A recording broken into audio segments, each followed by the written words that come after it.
Well, the Minister of State for Education, Dr. Yusuf Sununu, joins us now to articulate how to promote safety in schools, in addition to the Nigerian government's plans to tackle illiteracy.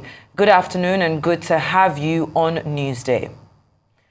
Now, if we go straight into it, thank you for being here.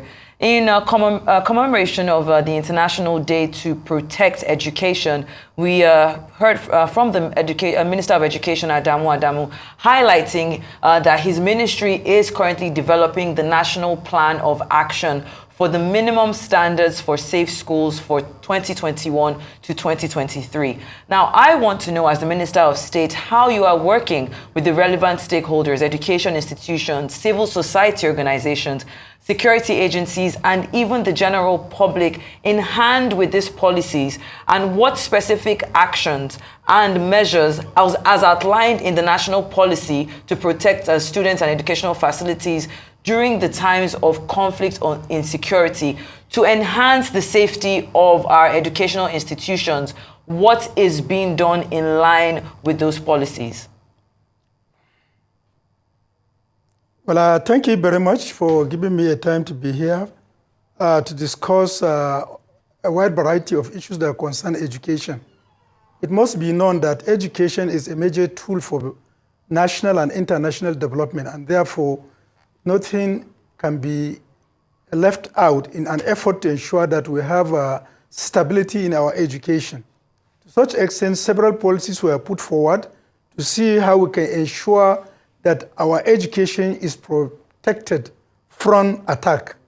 Let me also say that here we have a political will, which is most important in policy making and execution.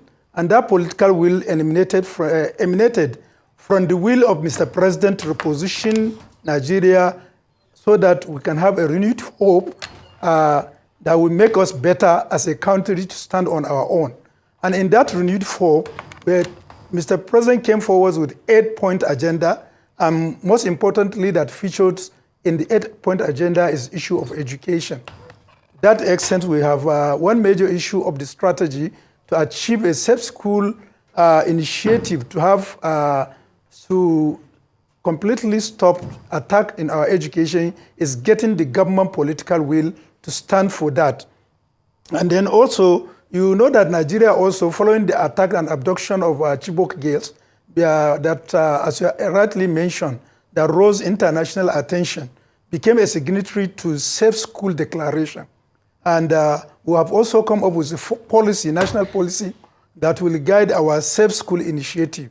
And what are we aiming at that? In that declaration is to ensure that schools are protected. Infrastructure, students, teachers, and everybody is protected from attack. And then where it becomes inevitable that attack also happen, there must be a rapid response so that evacuation can easily be done. And then where such evacuation is also successful and there is internal displacement, those displaced children must also have the ability to pursue their educational career even in internally displaced camps, and this has also been continuously sustained. A part of also policy in Nigeria is to avoid using schools as a military base or any other militarizing activities that will also predispose that school to attack. Not only that, also as part of strategy, we have also developed a policy in collaboration with the Federal Ministry of Finance and also the Nigerian Security Civil Defense Corps. We came up with National Safe School Rapid Response Team.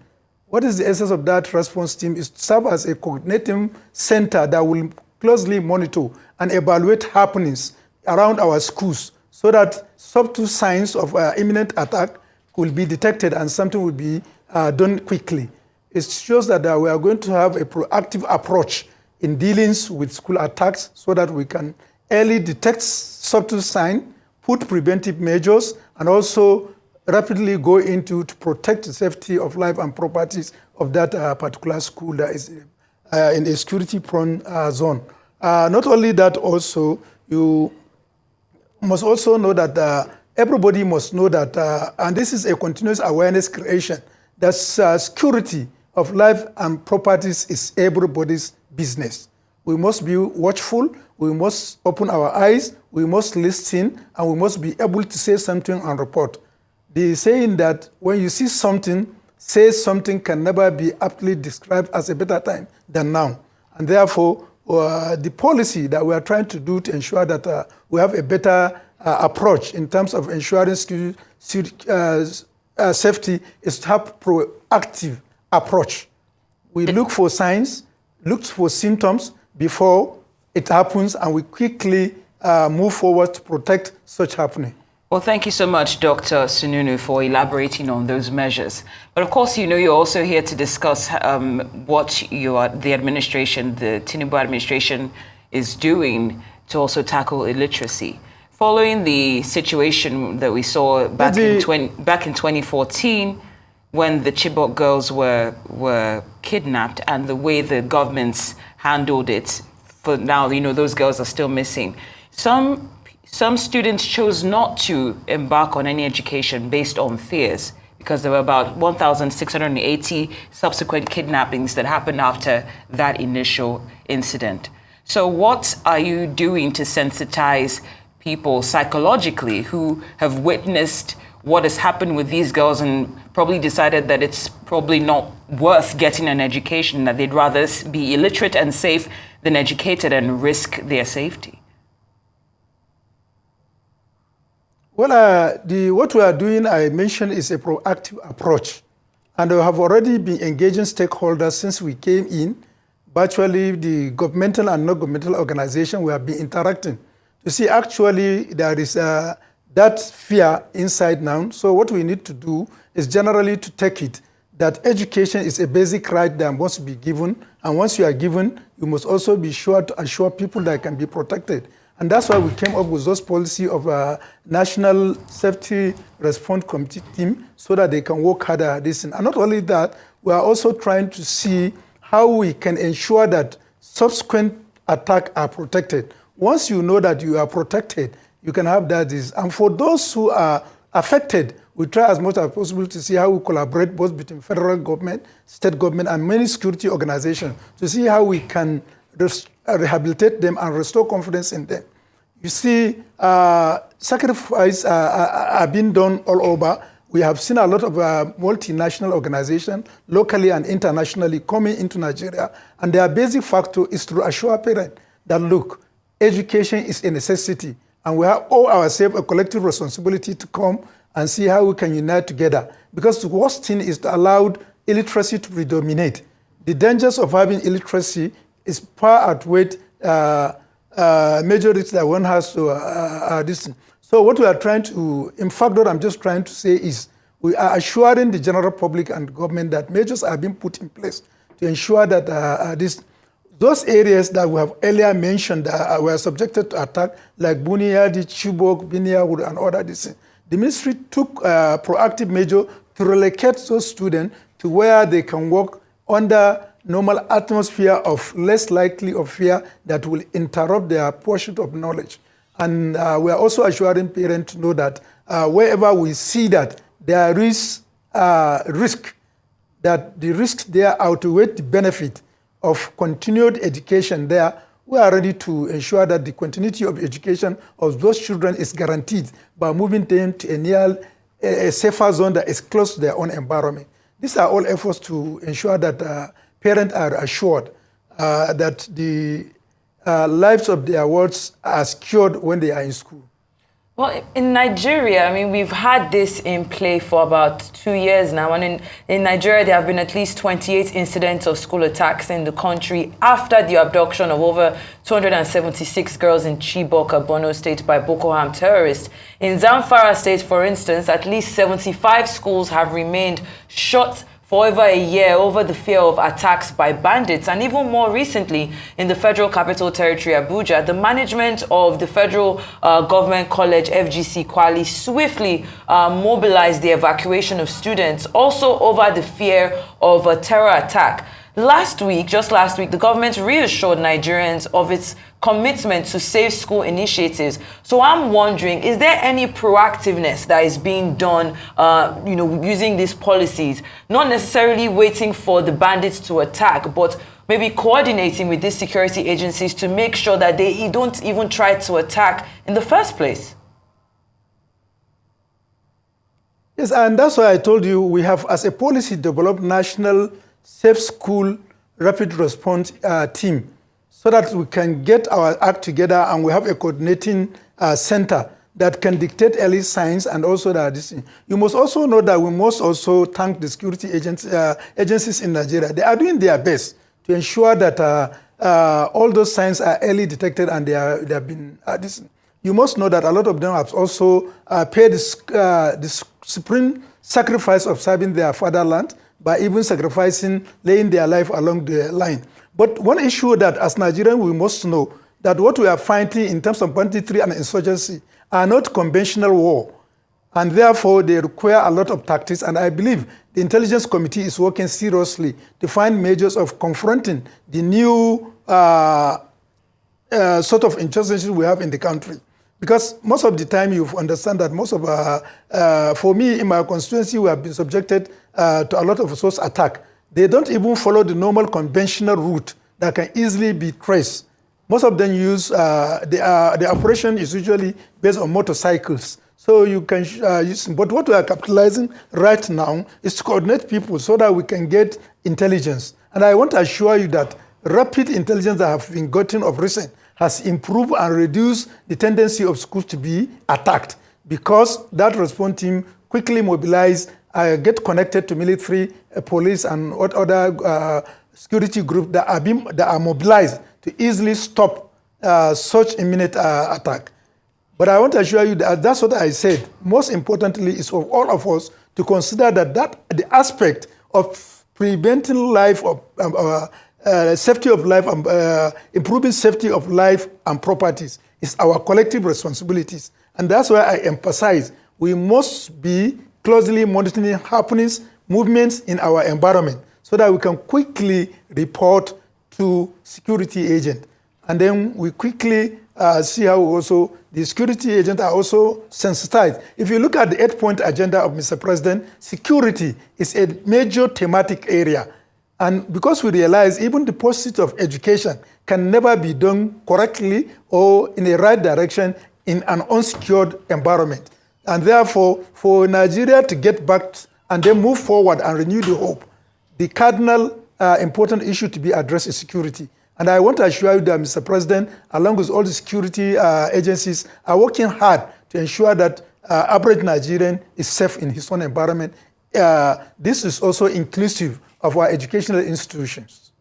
We certainly hear you, Dr. Sununu. Now, when it comes to the budget for education, we understand that there have been some criticisms regarding the 25% increase by some analysts, saying that it's just a drop in the ocean and that it simply won't suffice based on the realities we have on ground today as a country. I would like to know what your take is on that. Do you think that this 25% will actually suffice or is encouraging? You see, what Nigerians need is to renew hope. And what is that renewed hope? To tell you what actually can be done. You understand? We are talking of a budget that is 8% of the total consolidated revenue fund. And you now have a president that is willing, that have the political will to say that in the next 4 years, the budget will be increased to almost 25% in 3 years, in 4 years. That shows almost 3 times increment. And what is there? The essence of that and the commitment we have with people is to ensure that we give them 3 things. Qualitative education that can be able to be responsive, skill education that they can be able to work on their own, not only rely on the government for white-collar job. For example, right now, you see a lot. It may interest you at times, you see somebody with a BSc in computer sciences, but still roaming on the street, lacking job to do. So we want to see how we can improve on skill so so that as soon as you are called to be a computer scientist, we look at you how you can use your own brain to prevent cyber attack.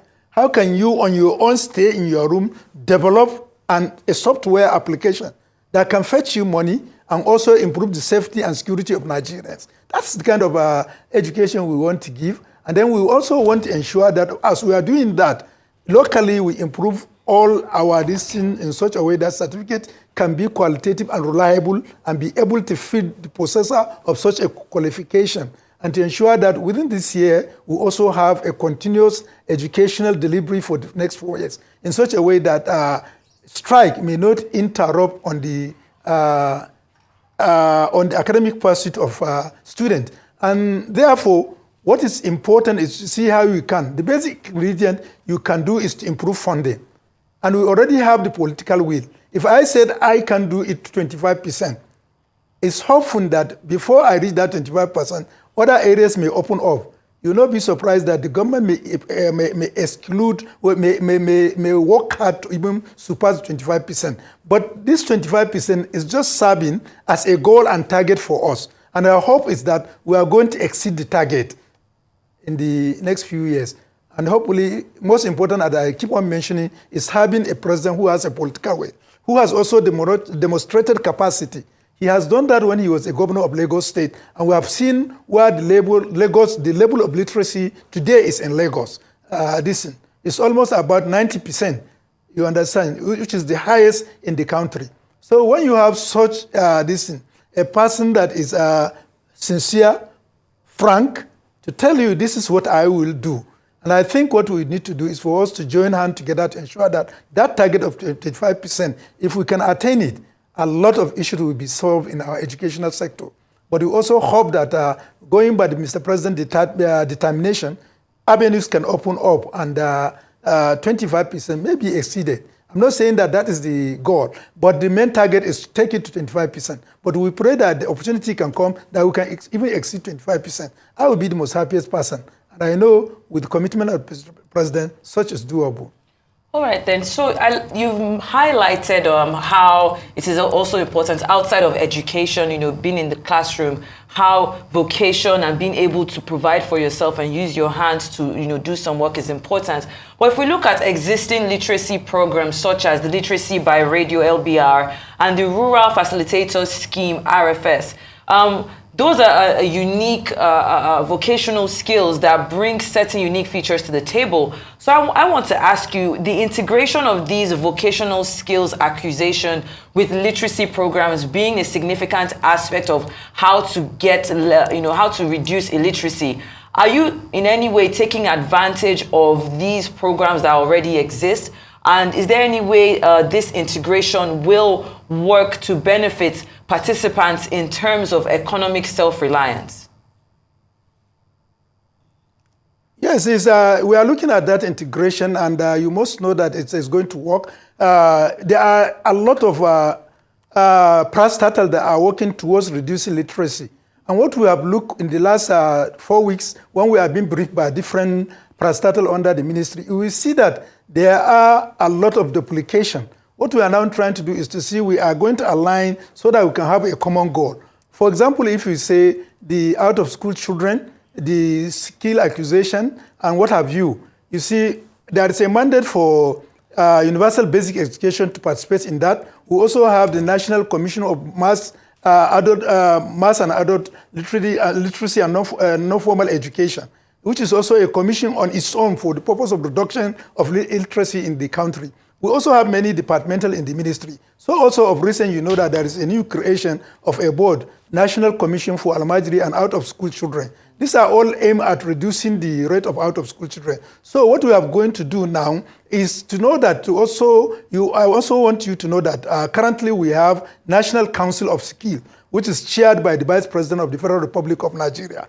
And that skill, the minister is also the Deputy Minister of Education, is the Deputy Chairman of that committee. And what we have done now is to see how we can the activation of that committee, reintegration and repositioning, so that it can now serve as a guiding and motivating factor to ensure that all those areas that we have now have mentioned can come together to see and get themselves in curriculum some skills that can be imparted in our discipline. The aim of let's look at the basic education, for example. If you, there are two aims there, is for you to prepare for secondary school education or to prepare as somebody who wants to go and stand on his own. So for those who want to go to secondary school education, yes. And for those who want to stop at basic education level after acquiring their basic education certificate, they should be able to be armed with a skill that they can stand on their own. So also the Almajiri and out-of-school children that we are going to get them back to school, we should also have a component of skill that will ensure that they can stand on their own. A lot of this, look, what we do is, as I mentioned earlier, certified skills certificate. What is that? So that your certificate, let's say degree certificate, should be able to motivate you to think out of box and see yourself as somebody who is targeting to be a labor provider, not an employer in the next few years. And that certificate you have should be the basis of how you are going to think out of box and develop and have an entrepreneurship skill that can make you somebody that can employ others in the next few years. So what I'm just trying to say is that we have looked at a lot of agencies that we have that all tends to reduce the impact of illiteracy in Nigeria. But what we are saying, we are not only going to reduce the illiteracy, but we must reduce illiteracy back with necessary skill, so that that skill can be able to provide them with opportunity to stand on their own, and in the near future also be able to be employer of others, so that they can employ others to continue. And that is doable. I told you that we already have a National Council of Skill. And then even at the level of this, we are now doing, we have just of recent inaugurated a committee on roadmap. And that roadmap committee, we have looked at the major aspect, not only the certificate, the skill aspect of it. How can education be as a source of development to an individual to stand on his own and be able to affect his relationship with others positively? And I want to assure you that the seasoned academicians and entrepreneurs are coming together to develop a roadmap that will definitely, hopefully, and with good assurance, give us a better option in the next few years. We want to see a situation whereby when you are an electrical engineer, rather than having a fault and try to call somebody, you should be able to do it yourself, and be able to train others to do it. And then, just as we said, this thing, you can never go to, say, train a medical doctor and deny him the skill to listen, the skill to observe, the skill to examine, the skill to investigate, and the skill to treat. So once that is lacking, definitely you know there are an issue. So that's why we want the committee to look at closely and critically how can it be done to have a certificate that an individual can be proud to come and say, yes, I am this, when this is needed. You understand? Just take it for example. Do. All we need to do is national coordination. No, go on. You're giving us an example. All we need to do is how to coordinate ourselves. Yes, I'm just trying to get an example. I said, for example, now, all of us, Nigerians are intellectual. You tell me now, if you have a daughter of 11 years, a son of 11 years, 12 years, he is more enlightened in terms of application of your hand poems. He can do a lot. When you have problem, you easily call him, please, I don't know how to do this. Everything is back to normal. So these are the talent we want to harvest. You have a lot of issues. All those people that were condemning as Yahoo, yes, how do we now bring them together, bring them out of their cocoons, put them together? How do we educate them to know the dangers of what they are doing? How can we educate them to know how better they can be to the society? How they can direct their own talent towards developing up solution of softwares that can improve the well-being of this Nigeria and Africa and the world in general. So this is the focus of Mr. President, and that's how we are working to ensure that we have a direction that will make Nigeria to be a proud nation in the community of nations. And I assure you, because we are keen and leveraging on the president's political will, we are going to achieve that. Well, we certainly hope you do, Dr. Sununu, in terms of what you just highlighted. Thank you for giving us some insight into your roadmap. But I'm wondering, I don't even know if this will happen during your time as Minister of State for Education, How long do you think it will be when you're done tackling insecurity and illiteracy? Do you foresee a time when we will get back to education in Nigeria being sought after by foreigners? How long do you think that will take? You see, it's not a matter of now. What we need is a solid foundation that is Mr. President trying to do. And in the next few years, you can see a lot of changes. Just cast your back to Lagos. In the last 30 years, Lagos is not where it is now. And the level of development in terms of education, infrastructure, what have you, if you are told that today Lagos will attain that height, you will say no.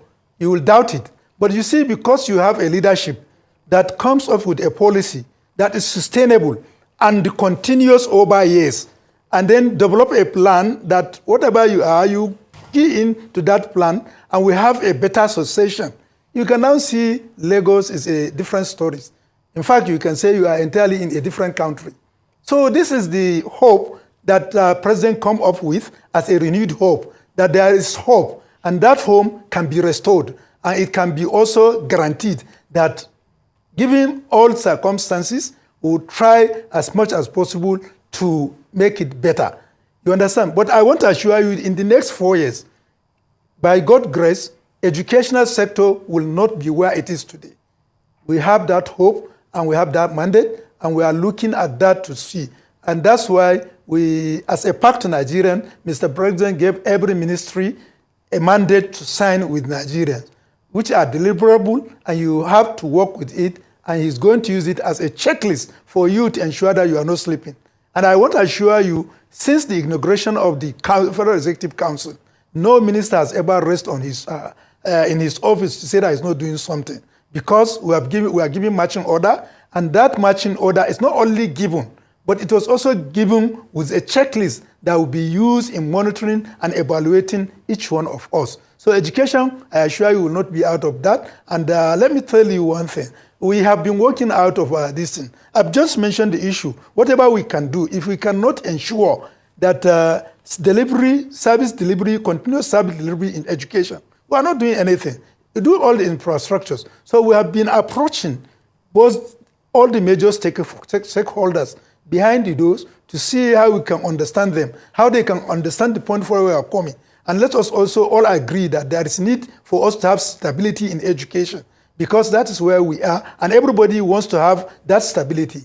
And with stability and the improvement in terms of infrastructure, with the capable backup of skill laboratory, I assure you that Nigeria will be better in the next few years to come, as far as the quality of the product that are going to come out of the system we are developing right now.